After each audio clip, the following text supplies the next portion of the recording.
सर्वप्रथम मैं बारिया ग्राम की पावन धारा को सेवा जोहार करती हूँ। साथ ही दाई चंडी दाई मड़ई दाई को मेरा सादर सेवा जोहार।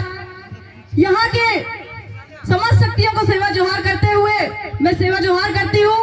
आज के कार्यक्रम के मुख्य अतिथि दादा प्रेमचंद मरावी और दादा मदन साहब कुलस्ते आज की अध्यक्षता कर रहे हमारे भूतपूर्व विधायक मामा जी हुईके और इस मंच पर उपस्थित समस्त जनपद सदस्य, जिला सदस्य, पंच, सरपंचगण, आपको मैं सामूहिक रूप से सेवा जोहार करूंगी।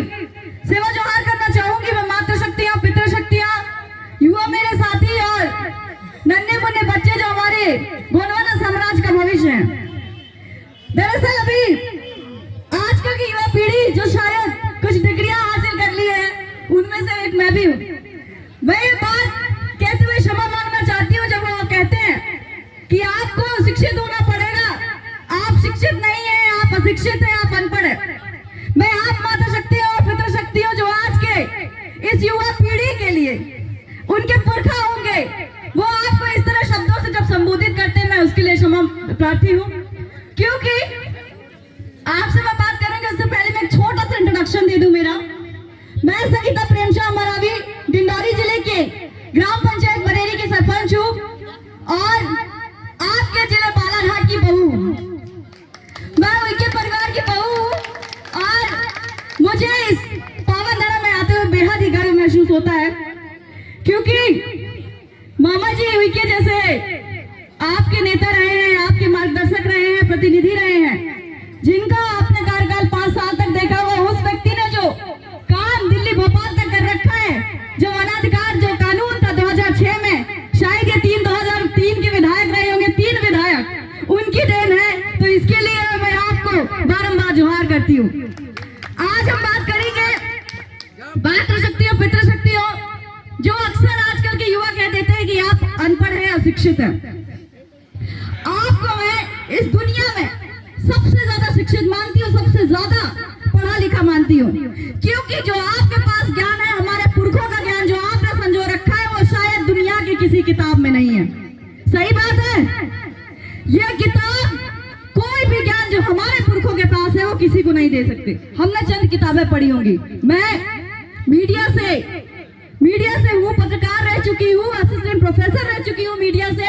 उत्तर प्रदेश में मैंने 1 साल तक की वहाँ की राजनीति के लिए काम किया हुआ है, लेकिन किसी किताब में मुझे आपका ज्ञान नहीं मिलता है। मैं गर्व महसूस करती हूँ, मैं इस समाज की बेटी हूँ जिसके पास किताब भले न हो, इतिहास हो, और वो इतिहास आप संजोए रखते हैं। वो इतिहास आप गीत, संगीत, आपकी संस्कृति, परंपरा और रीति रिवाज के माध्यम से आप अपनी पीढ़ियों तक पहुंचाते हैं। इससे बड़ा कोई ज्ञानवर्धक समाज हो सकता है क्या?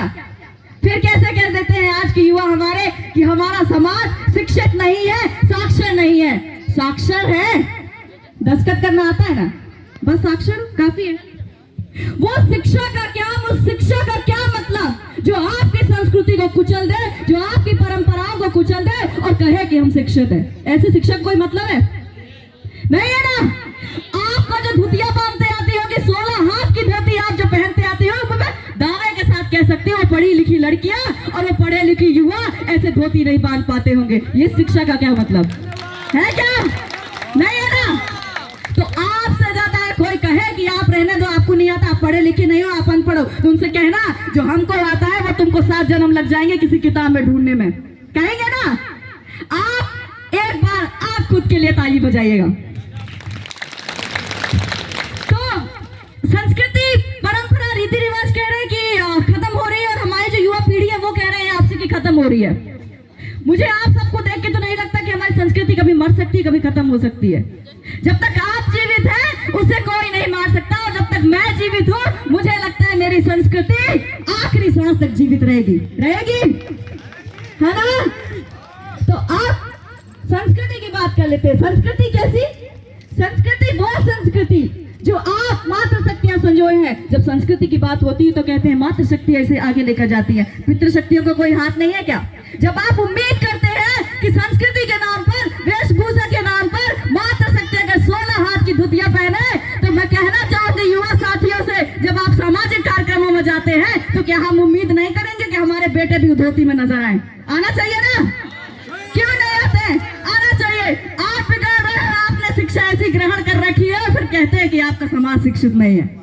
मैं ऐसी अशिक्षा से और ऐसी जो अनपढ़ आप लोगों को कहते हैं, मैं उन लोगों से वाकिफ बिल्कुल नहीं रह जाती हूँ। और मैं कहना चाहूंगी कि युवा साथियों, बेशक आप शिक्षित हो, आपने हजारों किताबें पढ़ी होंगी, लेकिन उस किताब में, अगर उस किताब को पढ़ने में आपने अपनी संस्कृति खो दी है, संस्कृति कैसी? संस्कृति वेशभूषा। सबसे पहले वेशभूषा दिखती है ना हमारी। आप कहीं जाओगे, आपकी वेशभूषा दिखेगी तो कहेंगे ये गोंड है, कहेंगे वो, कहेंगे ये गोंडवाना साम्राज्य का, वो कहेंगे ये आदिवासी है, कहेंगे ना?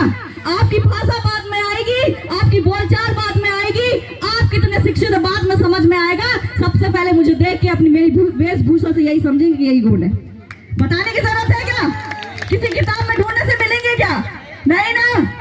फिर मात्र शक्तियां, जब आप धोती बांधती है 16 हाथ की, तो मुझे लगता है कि जब मैं, ये हमारे सही नहीं पहनते, पर मैंने सोचा कि मैं अपने ससुराल जा रही हूँ, अपनी ससुराल की पावन धर्म में जा रही हूँ, तो मुझे ये पहनना चाहिए।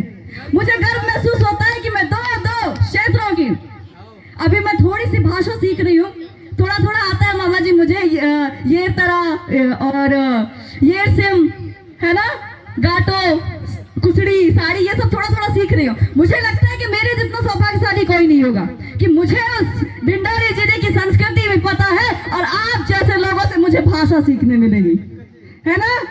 और मात्र शक्तियां, आप सब जो इस कार्यक्रम में शामिल हुई है, मुझे लगता है ये जो जनता जनार्दन जो आज इकट्ठे हुए ना, मुझे लग रहा है कि 2023 में यही संस्कृति और परंपरा, रीति रिवाज, एक नया इतिहास रचने वाले हैं, रचेंगे।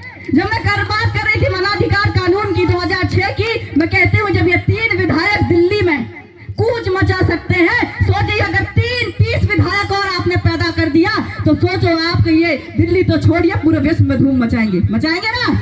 बशर्ते आपकी परंपरा भी जीवित रहनी चाहिए, संस्कृति भी जीवित रहनी चाहिए, आपकी वेशभूषा भी जीवित रहनी चाहिए, आपकी भाषा भी जीवित रहनी चाहिए ना। तो ऐसे विधायक देखिए ना, उस धोती में कितने सुंदर लग रहे हैं वो। ऐसा विधायक चुनिए ना, दोबारा चुनेंगे। अभी परंपरा कह रही मंडई दाई, आपने आज मंडई मनाई है, जैसे दादा प्रेमचंद मरावी आपको बता रहे थे कि मंडई दाई की जब शादी हो जाती है, उसके बाद हमारे समाज में शादी शुरू होते हैं, है ना। तो ये परंपरा है हमारी, इस परंपरा को हमें संजोना है। आप जब यहाँ से जाएंगे तो उनको बताइएगा कि हमारी मंडई दाई को मनाने का, उसके उस उत्सव को मनाने के पीछे का क्या कारण है। मैं हमेशा कहती हूँ सोशल मीडिया और जो आपके हाथ में स्मार्टफोन है, मोदी जी के पास में मीडिया है उनका खुद का, हमारे पास में स्मार्टफोन है ना, तो हम स्मार्टफोन के माध्यम से, यूट्यूब के माध्यम से, सोशल मीडिया के माध्यम से अपनी बात उस कोने तक पहुंचाएं जो आप यहाँ इकट्ठे थे। वो तो लेकर जाएंगे ज्ञान, लेकिन उनको भी पता है कि उस कोने में कुछ ऐसा चल रहा है जो मेरे समाज की बेटी है, जो मेरे समाज का बेटा है, जो रात दिन मेहनत कर रहे हैं आप लोगों के लिए, और आप लोगों के बीच से निकला हुआ कोई बेटा और बेटी होंगे जो आपका गुणवाना साम्राज्य फिर से वापस लेकर आएंगे। और इसमें बराबर की भूमिका यही अनपढ़ और अशिक्षित लोग बनाएंगे। मुझे गर्व है ऐसे लोगों पे। मैं कहती हूँ अगर आपको कोई अनपढ़ कह रहा है या आपको कोई अशिक्षित कह रहा है तो गर्व महसूस करिए, क्योंकि आपकी जैसा अशिक्षा और आप जो अनपढ़ लेकर जो आप चल रहे हो ना, ऐसा ज्ञान किसी के पास में नहीं है। आप कौन सी किताबों की ज्ञान की बात करते हैं?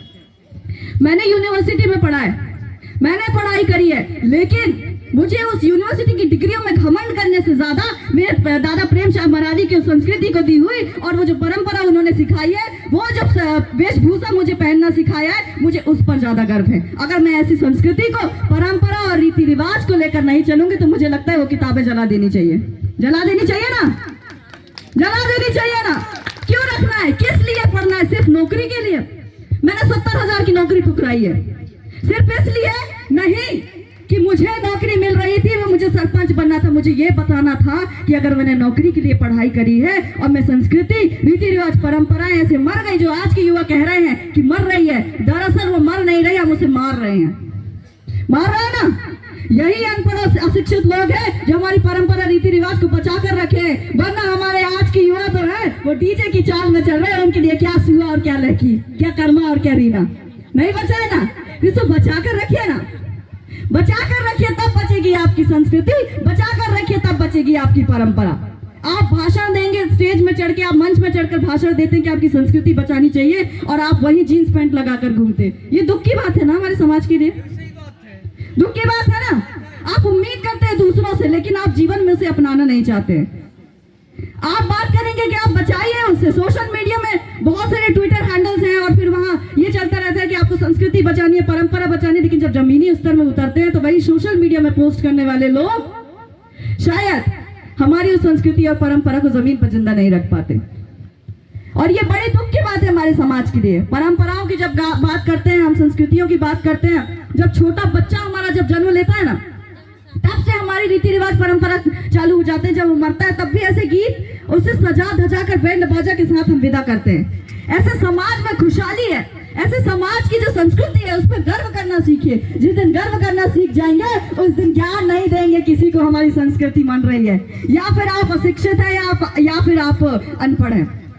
आजकल की बेटियां जब शादी ब्याह होता है, तो शादी ब्याह जब होता है तब कहते हैं कि हम तो 16 हाथ की धोतियां नहीं पहनेंगे, हम तो पढ़े लिखे, हमने 10वीं पढ़ा है, हमने 12वीं पढ़ा है, हमारे सहेलियां आएंगी तो वो क्या कहेंगी, वो क्या कहेंगी, तो आप घाघरा चोली पहनेंगे।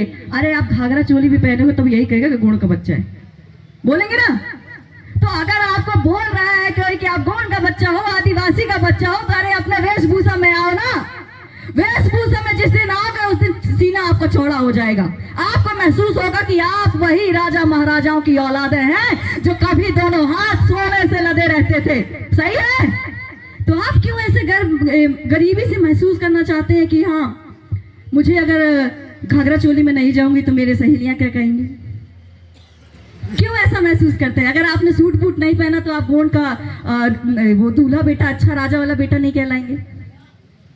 आपको दूसरों के कपड़े देखकर, दूसरों की संस्कृति देखकर बहुत अच्छा लगता है कि हम आकर्षित हो रहे हैं उनकी तरफ। उनकी संस्कृति बड़ी अच्छी है। उनकी संस्कृति हमारी संस्कृति से जन्म ली है, वो संस्कृति हम में से पैदा हुई है। हम उस ओरिजिनल को भूल रहे हैं, उस मूल संस्कृति को भूल रहे हैं, और जो दिखावा वाला है, वो जो डुप्लीकेट है, उसे कैसे अपनाते जा रहे हैं। डुप्लीकेट हमेशा आकर्षण का केंद्र हो सकता है, लेकिन जो मूल संस्कृति वो आपके पास है। इस पर गर्व करना सीखिए। मैं दावत के साथ कह सकती हूँ, अगर आपने जिस दिन अपनी संस्कृति को समझ लिया, आपको ऐसा लगेगा कि दुनिया में वो कोई ऐसी संस्कृति नहीं जो आप पे हावी हो जाए, वो कोई दिखावा ऐसा नहीं जो आप पे हावी हो जाए। नहीं होगा ना। युवा शक्तियां जितने मैं उनसे अनुरोध करूंगी, अनुरोध इसलिए करना पड़ रहा है क्योंकि मैं आपसे ही बात कर रही हूँ। आप मेरे साथ सहमति दर्ज कराएंगे? आप बोलेंगे कि अग्री हैं? करेंगे ना? अब वादा करिए कि आपका जब भी शादी ब्याह होगा तो आप अपनी पारंपरिक वेशभूषा में करेंगे। आपके जो नाच गान है, आपके जो आजी दादी रहे होंगे, वो जब आपकी असली हल्दी लगाते टाइम जो नाच गान करते हैं, डीजे को छोड़कर आप वो संस्कृति अपनाएंगे। तब कहेंगे आप कि आपकी संस्कृति बची हुई है, आप उसमें भूमिका निभा रहे हैं, कहेंगे। और वेशभूषा की बात चलती है तो कई बार वेशभूषा मेरा आकर्षण का केंद्र हो जाता है। हमारी जो मातृ शक्तियां हैं, वो हमारी जो आजी दादी है, उनके पास आपने देखा होगा हमेशा पैरों में टोटर पहने हुए, कमर में करधन, मुझे नहीं पता यहाँ पर चलता है नहीं चलता। हमारे डिंडौरी जिले में हमेशा अभी भी ये जो गहने हैं वो अभी तक जीवित है। इनका बड़ा महत्व है। आप जब बाजू में ये बांकर पहनते हैं तो आपकी जो भुजाओं में ताकत होती है ना, वो दुनिया में किसी के पास ताकत नहीं होती है। ये भुजाओं में ताकत होती है। आप जब ये पहनते हैं, हवाल पहनते हैं, आप जब ये हवाल पहन के जब पूछेगा कोई कि ये किस लिए है, इसको देख के तो आपने मंगलसूत्र बना लिया ना। मंगलसूत्र बहुत अच्छा लगता है, लेकिन ये हवाल अच्छा नहीं लगता। उस मंगलसूत्र में कह रहे हैं कि वो सुहाग की निशानी है, मैं कहती हूँ ये चलता फिरता भूगोल है।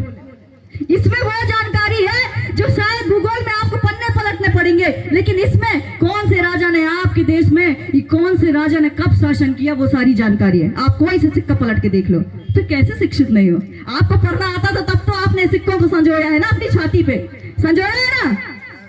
तो ऐसी संस्कृति आपके पास है। आप किसी और की संस्कृति से, आप किसी और संस्कृति से या किसी समाज से अपने आप को तुलना मत करिए कि उनके पास ये है। हो सकता है उनके पास 2 लाख भले वो कमाता होगा, लेकिन जो आपके पास संस्कृति है उसको देखने के लिए वही 2 लाख कमाने वाले लोग आते हैं।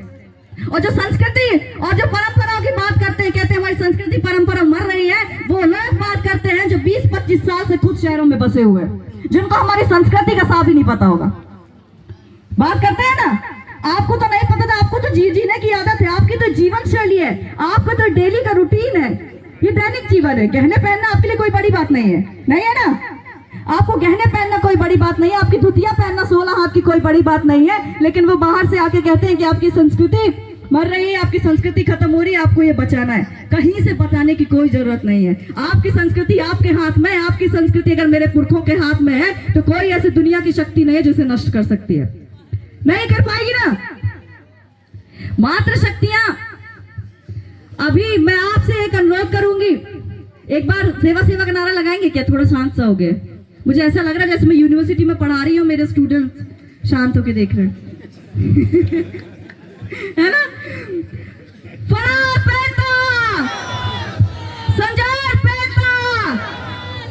बहुत बढ़िया, ये ऊर्जा 2023 तक बचा के रखिएगा, क्योंकि हमारी संस्कृति परंपरा रीति रिवाजों को हम खत्म करें ना करें, लेकिन दुनिया में ऐसी कई शक्तियां हैं जो आप पर नजर गड़ाए बैठे हैं। 2023 में इसी की आड़ में आपको वोटों के नाम पे, धर्म के नाम पे आपको जरूर बांटेंगे, राजनीति के नाम पे आपको जरूर बांटेंगे। वो कहेंगे आपकी संस्कृति को बचाएंगे, वो कहेंगे आपकी परंपराओं को बचाएंगे, वो कहेंगे कि आपके जल जंगल जमीन को बचाएंगे तो हमें वोट करिए। आप उनको कहना जल जंगल जमीन को बचाने वाले नेता हमारे साथ हैं, हमको आपकी जरूरत नहीं है। कहेंगे ना?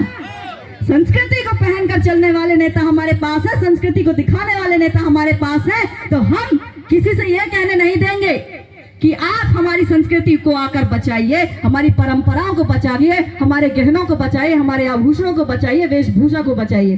क्योंकि ग्राउंड में आप जैसे लोग हैं, इनके जैसे नेता हैं, मुझे लगता है ये कॉम्बिनेशन 2023 में काम आने वाला है। आएगा ना? तो मैं इसी के साथ में अपनी वाणी को विराम दूंगी, ज्यादा मेरे पास कुछ कहने के लिए है नहीं। ससुराल था इसलिए मुझे आना पड़ गया, और मैं आशा करती हूँ कि आप सब मुझे ऐसे ही आयोजनों में आमंत्रण देते रहेंगे और मैं कोशिश करूंगी आने के लिए। मात्र शक्तियां, आपके पास जो शक्ति है वह दुनिया में किसी के पास नहीं है। पितृ शक्ति, इन मात्र शक्तियों की ताकत आप लोग हो, तो ये ताकत मत भूलना, और ये मत भूलना कि दुनिया में कोई किताब पढ़ के आपको ये कह दे कि आप अशिक्षित और अनपढ़ हो, तो आप ये मत भूल जाना कि आपके पास जो ज्ञान है वो किसी किताब में नहीं है।